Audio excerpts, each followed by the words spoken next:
Selamat siang. Apa kabar? Sudah makan siang belum? Sudah. Baik. Sambil beristirahat, sambil makan siang, kita baca firman Tuhan ya. Lanjutan dari pembacaan kita dari Kisah Rasul pasalnya yang ke-9. Oh ya, tadi saya buat di Facebook ada sebuah pertanyaan dan beberapa orang menanggapi ya, yaitu perbedaan terjemahan Alkitab terbitan LAI, terjemahan baru tahun 1974 dan terjemahan baru 2 tahun 2023. Ya, bagi teman-teman yang ingin melihat perbedaan terjemahan itu ya, lihat di Facebook ya. Dan beri tanggapan tentu. Baik, pada hari ini kita baca firman Tuhan dari Kisah Rasul pasalnya yang ke-9 ayat 10 sampai ayatnya yang ke-18. Demikian firman Tuhan ya. Di Damsyik ada seorang murid Tuhan bernama Ananias. Firman Tuhan datang kepadanya dalam suatu penglihatan. Ananias, jawabnya, ini aku Tuhan. Firman Tuhan, mari pergilah ke jalan yang bernama Jalan Lurus dan carilah di rumah Yudas seorang dari Tarsus yang bernama Saulus. Ia sedang berdoa. Dan dalam suatu penglihatan ia melihat bahwa seorang yang bernama Ananias masuk ke dalam dan menumpangkan tangannya ke atasnya supaya ia dapat melihat lagi. Jawab Ananias, Tuhan, dari banyak orang yang telah kudengar tentang orang itu, betapa banyaknya kejahatan yang dilakukan terhadap orang-orang kudus-Mu di Yerusalem. Dan ia datang kemari dengan kuasa penuh dari imam-imam kepala untuk menangkap semua orang yang memanggil nama-Mu. Tetapi firman Tuhan kepadanya, pergilah, sebab orang ini adalah alat pilihan bagiku untuk memberitakan namaku kepada bangsa-bangsa lain, serta raja-raja dan orang-orang Israel. Aku sendiri akan menunjukkan kepadanya betapa banyak penderitaan yang harus ia tanggung oleh karena namaku. Lalu pergilah Ananias ke situ dan masuk ke rumah itu. Ia menumpangkan tangannya ke atas Saulus, katanya, Saulus saudaraku, Tuhan Yesus yang telah menampakkan diri kepadamu di jalan yang engkau lalui, telah menyuruh aku kepadamu supaya engkau dapat melihat lagi dan penuh dengan Roh Kudus. Dan seketika itu juga seolah-olah selaput gugur dari matanya, sehingga ia dapat melihat lagi. Ia bangun, lalu dibaptis. Sebelumnya kita sudah pernah membahas tentang Saulus ya, dalam sebuah topik pembahasan ditangkap oleh Tuhan padahal ia berencana menangkap. Dan pada kesempatan yang baru saja kita baca tadi, kita menemukan seorang bernama Ananias. Ya, ini berbeda dari Ananias ya, dari Kisah Rasul pasal yang kelima. Dalam Kisah Rasul pasal yang kelima ada bernama Ananias, suami dari Safira, yang membohongi Roh Kudus. Dia sudah mati karena kejahatannya berbohong pada Roh Kudus dan kepada Rasul. Ananias yang di sini berbeda ya. Ananias yang baru saja kita baca di sini, dia punya reputasi yang baik. Ya. Dia punya reputasi yang sangat baik. Reputasinya apa? Dia adalah seorang murid. Seorang murid. Tadi dikatakan itu dia adalah seorang murid Tuhan di Damsyik. Dan sebagai seorang murid, dia bukan murid biasa. Dia adalah murid yang benar-benar patuh dan taat.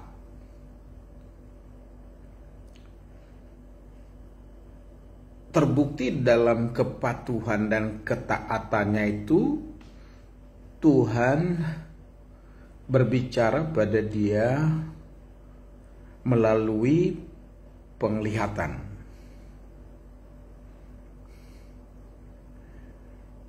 Ayat 10 dan 12 tadi disampaikan pada kita di sana apa? Tuhan berfirman kepada Ananias. Ketika Tuhan berbicara kepada dia, dia jawab, "Ini aku, Tuhan." Saya jadi teringat Yesaya pasal 6. Ketika jumpa dengan Tuhan, dia berkata, "Ini aku, Tuhan." Jadi ada reputasi yang sangat baik dari Ananias ini. Dia seorang murid, dekat dengan Tuhan, dengar-dengaran kepada Tuhan, taat sepenuhnya kepada Tuhan. Ya, memang ciri seorang murid itu adalah, reputasi seorang murid yang baik adalah ketaatan, taat sepenuhnya kepada Sang Guru, kepada Tuhan Yesus Kristus. Bagaimana dengan teman-teman, bagaimana dengan saya dan saudara? Apakah masih punya reputasi taat? Atau hanya sekedar ya disebut Kristen, disebut murid Tuhan, tapi kurang taat. Tidak berkata, "Ini aku, Tuhan, berbicaralah padaku, utus aku." Masih begitu gak? Iya. Reputasi yang baik dari seorang murid ialah dengar-dengaran pada Sang Guru dan kemudian menaati apa yang dikatakan oleh Sang Guru kita, Tuhan kita yang Maha Agung. Selamat menempuh reputasi yang baik dan taat sama guru. Amin. Iya. Hal yang kedua yang saya temukan dari Ananias di sini adalah dalam ayat yang ke-13, 14, 15, 16. Kita baca ulang ya. Jawab Ananias, Tuhan, dari banyak orang telah kudengar tentang orang itu, betapa banyaknya kejahatan yang dilakukannya terhadap orang-orang kudus-Mu di Yerusalem. Dan ia datang kemari dengan kuasa penuh dari imam-imam kepala untuk menangkap semua orang yang memanggil nama-Mu. Tetapi firman Tuhan padanya, pergilah sebab orang ini adalah alat pilihan bagiku untuk memberitakan namaku kepada bangsa-bangsa lain serta raja-raja dan orang-orang Israel. Aku sendiri, kata Tuhan, akan menunjukkan padanya betapa banyak penderitaan yang harus ia tanggung oleh karena namaku. Apa yang kita pelajari dari ayat-ayat yang baru saja kita baca ya?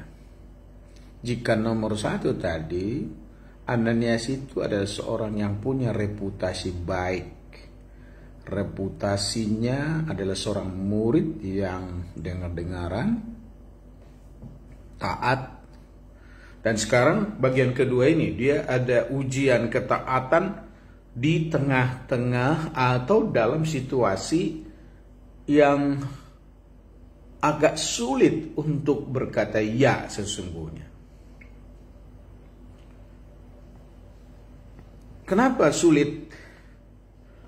Coba bayangkan. Yesus berkata kepada dia dalam penglihatan, Tuhan berkata, ayo sekarang Ananias, kamu pergi jumpai Saulus yang sekarang sedang berdoa di jalan lurus. Cari rumah Yudas. Di sana ada Saulus sedang berdoa, dan dalam berdoa itu dia juga mendapat penglihatan. Sama-sama dapat penglihatan ini ya. Ananias dapat penglihatan, Saulus yang masih buta juga dapat penglihatan, dapat visi dari Tuhan. Ayo kamu pergi ke sana. Ketika dikatakan Tuhan dia supaya pergi, apa yang disampaikan oleh Ananias? Tuhan, dari banyak orang telah kudengar orang itu banyak kejahatannya, banyak yang dilakukan terhadap orang-orang kudus-Mu di Yerusalem, kejahatan sangat banyak.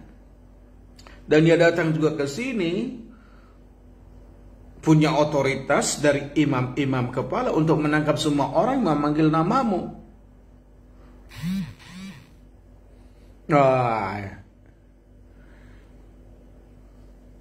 Saya melihat di sini bahwa Ananias itu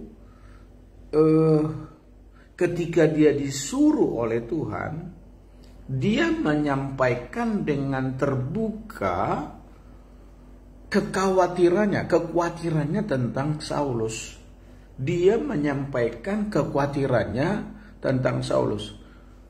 Dan dalam pikiran saya ya, kekhawatirannya bisa saja dia khawatir bahwa sesungguhnya ketika Saulus mendapat otoritas dari imam-imam untuk pergi ke Damsyik,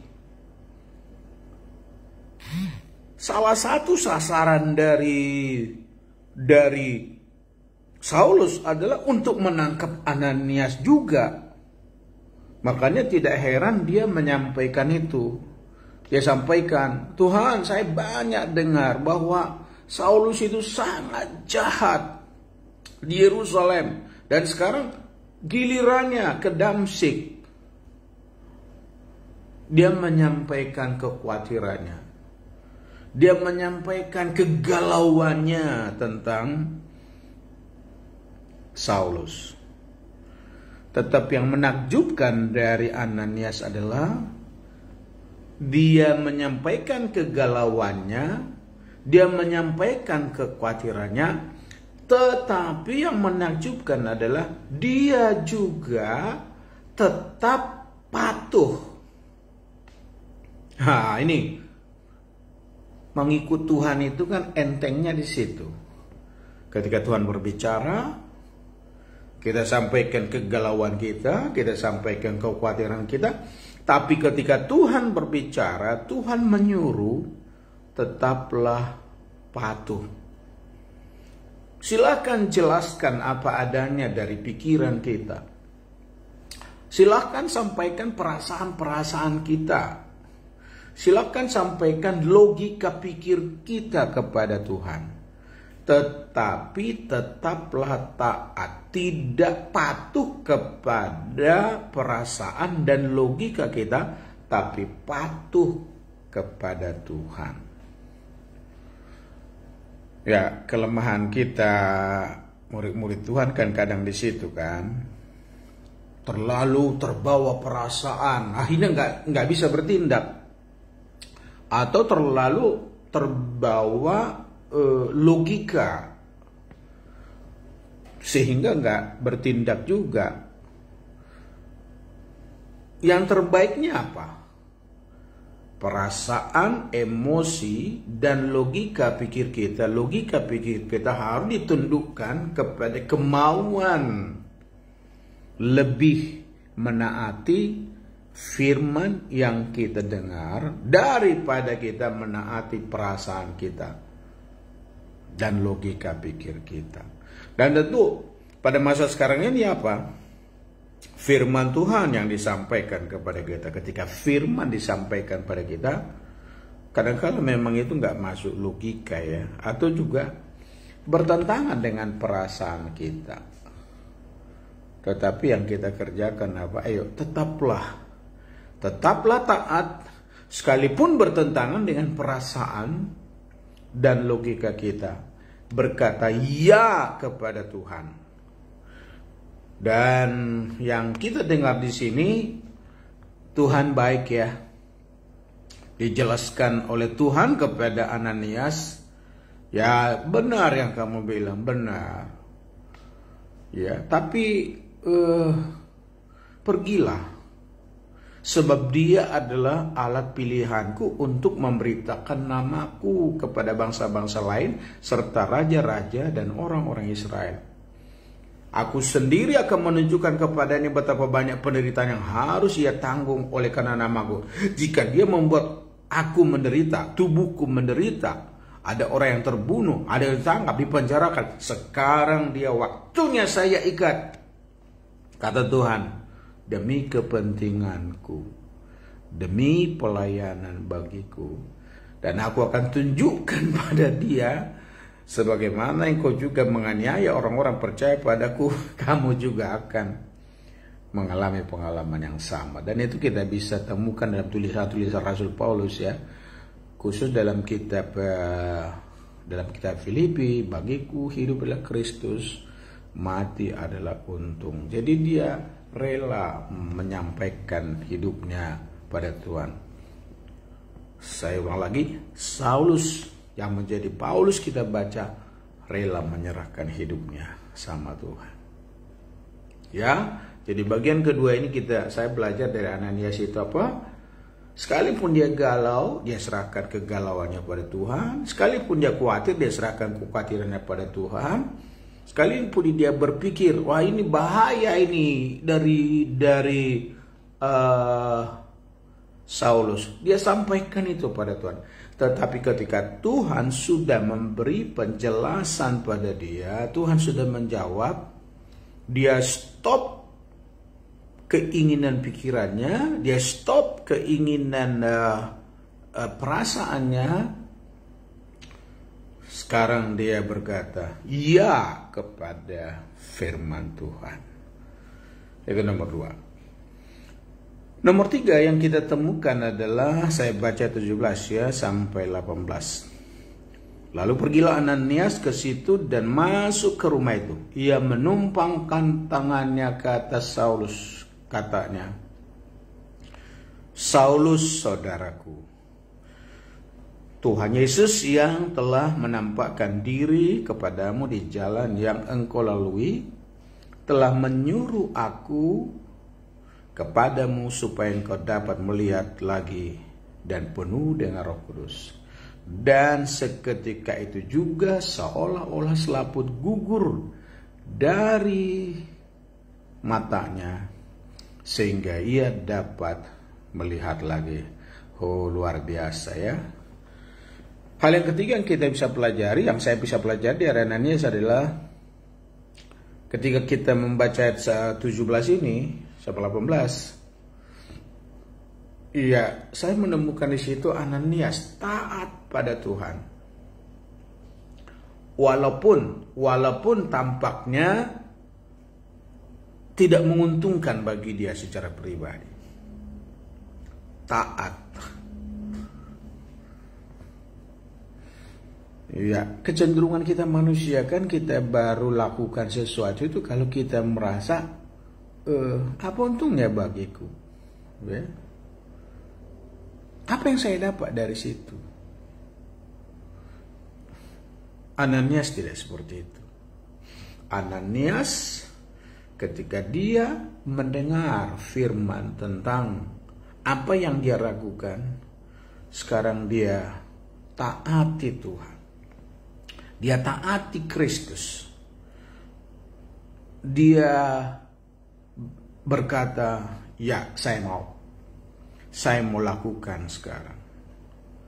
Dan hebat sekali ya, ketika kita lihat dalam ayat 17, lalu pergilah Ananias ke situ, masuk ke rumah itu, ia menumpangkan tangannya ke atas Saulus. Katanya, Saulus saudaraku. Wah, ini menarik. Saulus saudaraku. Padahal tadinya Ananias juga sedang terancam, sebetulnya terancam oleh kuasa yang diterima oleh Saulus dari para imam. Tapi kini karena Tuhan yang membuat hatinya dan dia menanggapi firman Tuhan, dia katakan apa? Saulus saudaraku. Engkau adalah saudaraku. Ini saya pikir model pelayanan ketika kita melihat musuh-musuh kita satu saat sudah menjadi ancaman tadinya bagi kita, tapi ingatlah mereka adalah tetap saudara kita.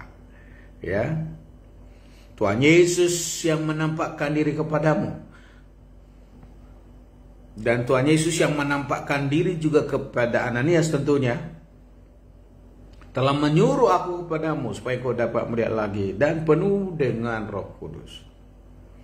Kasih karunia Tuhan lewat pemakaian Tuhan bagi Ananias, dia menyampaikan kabar yang luar biasa. Kasih karunia ini, Saulus melihat, Saulus penuh dengan Roh Kudus. Dan pada waktu dia didoakan, seolah-olah selaput gugur dari matanya, sehingga dapat melihat lagi. Lalu ia bangun. Dan setelah bangun, oh haleluya, haleluya. Seperti pengalaman sebelumnya kita melihat Filipus bertemu dengan sida-sida dari Ethiopia. Sekarang Roh Kudus bekerja bagi Saulus. Ketika dia sudah ditangkap oleh Tuhan, sangat mudah bagi dia untuk berkata ya juga kepada Tuhan. Hari itu, sesudah dia bisa melihat lagi, ia bangun, lalu dibaptis. Luar biasa ya. Ingatlah teman-temanku, seluruh jemaat, ingat bahwa ada 3 hal yang kita bisa pelajari dari Ananias. Yang pertama adalah sebagai anak Tuhan, sebagai murid Tuhan, dia punya reputasi patuh sepenuhnya pada Tuhan. Kepatuhan. Murid baik adalah patuh, taat. Dan nomor 2 adalah yang kita temukan dari Ananias adalah dia khawatir dia galau, pikirannya dan perasaannya khawatir tentang siapa itu Saulus. Tapi setelah dia mendapat konfirmasi dari Tuhan, mendengar firman Tuhan, dia lebih taat pada perkataan Tuhan daripada pikiran dan perasaannya sendiri. Dan yang ketiga adalah Ananias ini, dia taat pada Tuhan sekalipun bagi dia itu tidak menguntungkan. Ya. Bagi Ananias, tanda kutip, tidak menguntungkan apa? Ya aduh, ini penganiaya kok harus didoakan. Dia taat sepenuhnya. Kalau kita lihat dalam Perjanjian Lama tentang Yesaya, ya, Yesaya itu berada di tengah-tengah manusia yang berdosa, manusia yang tidak kudus. Dan dia juga bisa menyampaikan kebimbangannya kepada Tuhan. Tapi ketika Tuhan bicara pada dia, siapa yang akan kuutus? Yesaya berkata, "Here my Lord," ini aku Tuhan, utuslah aku. Sekalipun pengutusan Tuhan ini tidak menguntungkan, sekalipun pengutusan pada kita harus membuat kita berkorban, tapi kalau Tuhan yang mengutusnya, kita berkata, "Ini aku Tuhan, utuslah aku." Demikian pelajaran kita dari Ananias. Kiranya menjadi berkat bagi kita dan kita ditolong oleh Tuhan dan kita terus memuliakan Tuhan, menjadi alat Tuhan yang punya reputasi baik, tidak berpatok pada perasaan dan pikiran kita sendiri, tetapi apa yang dikatakan oleh Tuhan lakukan, sekalipun hal itu nampaknya berat, tapi kita berkata ya kepada Tuhan. Tuhan Yesus memberkati. Selamat siang. Sudah makan belum? Ya. Tuhan Yesus memberkati. Sampai jumpa lagi. Bapak, aku mohon berkat-Mu pada teman-temanku dalam istirahat siang pada hari ini. Dan jika mereka mau bekerja lagi, mau lakukan lagi tugas-tugas harian mereka, Tuhan memberkati dan menolong mereka. Memberkati semua yang sudah memberikan perhatian, melihat tayangan ini, dan tolonglah supaya menjadi berkat. Di dalam nama Yesus aku mengucap syukur. Haleluya. Amin. Tuhan Yesus memberkati saudaraku. Sampai kita jumpa lagi pada kesempatan-kesempatan yang akan datang. Di dalam anugerah Tuhan Yesus Kristus. God bless you. Tuhan Yesus memberkati. Bye-bye.